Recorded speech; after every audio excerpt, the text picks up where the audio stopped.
The defence will argue that Dr. Evans is not a reliable expert, and given that he was the lead expert for the prosecution, we say that all the convictions are unsafe.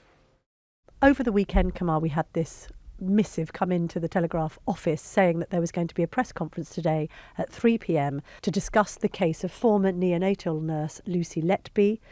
Just to remind you, she's currently serving life in prison for the murders of 7 babies and the attempted murders of 7 others at the Countess of Chester Hospital.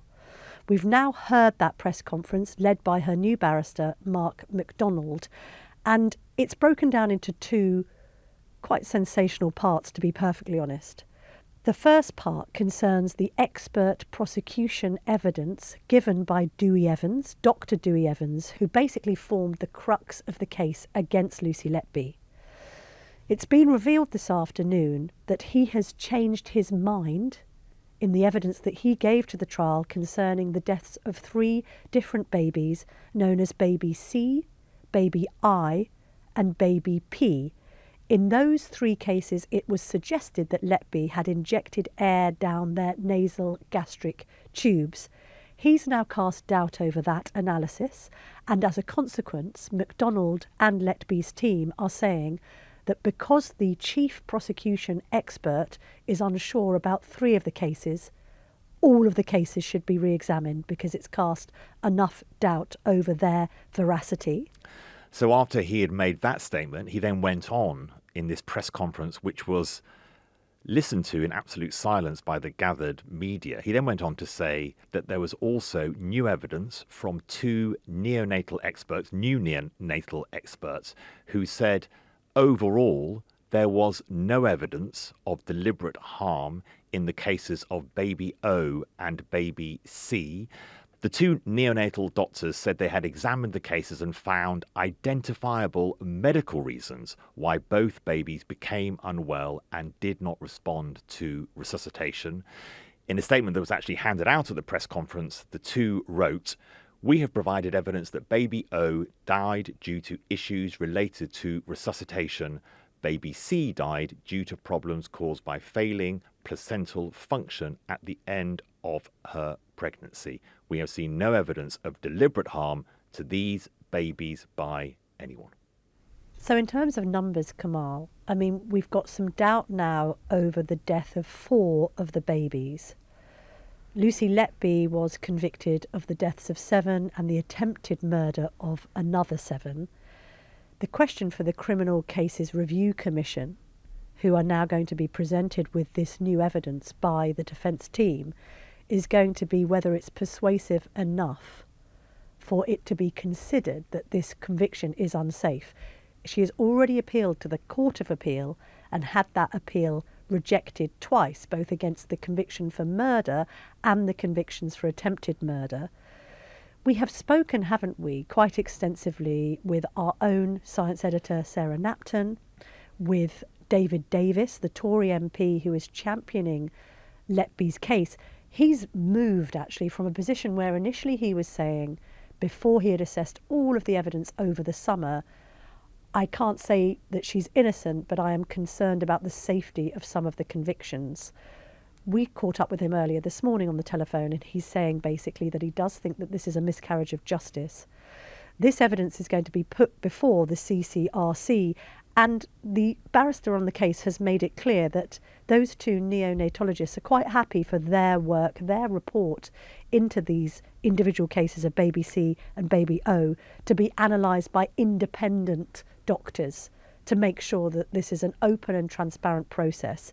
But my one conclusion for this, and I appreciate that we must look at all of the evidence, and of course Lucy Letby has a right to challenge her convictions if she thinks there is an evidential basis for her to do so. This is terribly difficult for the families of these babies. You know, they think that they have got closure, and we know it's hugely sensitive. The journalistic burden on us is to cover this case and make sure that questions that need to be answered are answered. But there'll be very many people who say this was a lengthy trial, considering all of the evidence before it, that jury of men and women good and true has done their job, and that there had been some closure. And now for the parents, I mean, you can't imagine a more abject tragedy to try and deal with than the loss of a vulnerable baby soon after birth is all being opened up again. The families have made it clear that those of them that were able to sit through the whole trial are convinced of her guilt. And as you say, although journalistically we must cover this, it does reopen all the trauma. Of course, it's never gone away and it never will go away. But as you say, with someone found guilty, at least that enables you to start processing the horrific grief that you have gone through. And then alongside this announcement today by her new barrister is this inquiry into the hospital where the deaths had happened, the Countess of Chester Hospital, which has been going on since September of this year. And there, the Cheshire Police confirmed they'd interviewed Lucy Letby under caution about cases at a second hospital, Liverpool's Women's Hospital, where she had previously worked. So you have this horribly discordant situation where something could be one of the most significant miscarriages of justice we have seen in judicial history in the United Kingdom. And on the other side, Lucy Letby could have killed more babies. It's very and difficult. The fact that you have those two tracks going on at exactly the same time. As you say, Camilla, the issue has to be now, are those first convictions safe? And then the inquiry needs to continue with its work on, was Lucy Letby involved in attacks on babies at other hospitals? My instinct here is to say, regardless of any pain, distress and upset caused, I do concur with David Davis, who said this in this studio. We have to know. We have to be as sure as we can that these convictions are safe. I think it is very significant that the main prosecution expert here, Dr. Evans, has questioned his own testimony in 3 of these cases. I mean, I was wondering what we were going to hear this afternoon, and I wondered whether it would sort of meet the bar for us to reconsider some of these convictions. And that is pretty explosive, isn't it? It is, and it will re-raise all the issues about prosecution and defence use of expert witnesses and how they are used, and also how statistics are used in these cases, because a lot of the evidence against Lucy Letby was statistical, and we've gone through that with Sarah Knapton. Do go back and re-listen to our 2 at least Lucy Letby specials that we've done on the Daily Tea. I think, just echoing you, Camilla, we should maybe leave this section of the podcast with Lady Justice Thirlwall. She is chairing the inquiry into Chester Hospitals where Lucy Letby worked. And she said that all the people, and this has become a huge sort of internet, piece of storytelling, social media. It's terrible for the families in the way this is all being ripped apart by, supposed TikTok sleuths, and it must be awful to have your life being trawled over like that.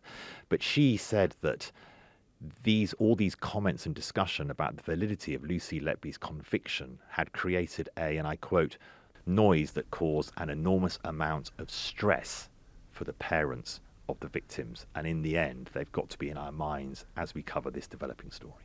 They have to be on our minds. But also it would be a travesty if Lucy Letby is not guilty of some of these crimes.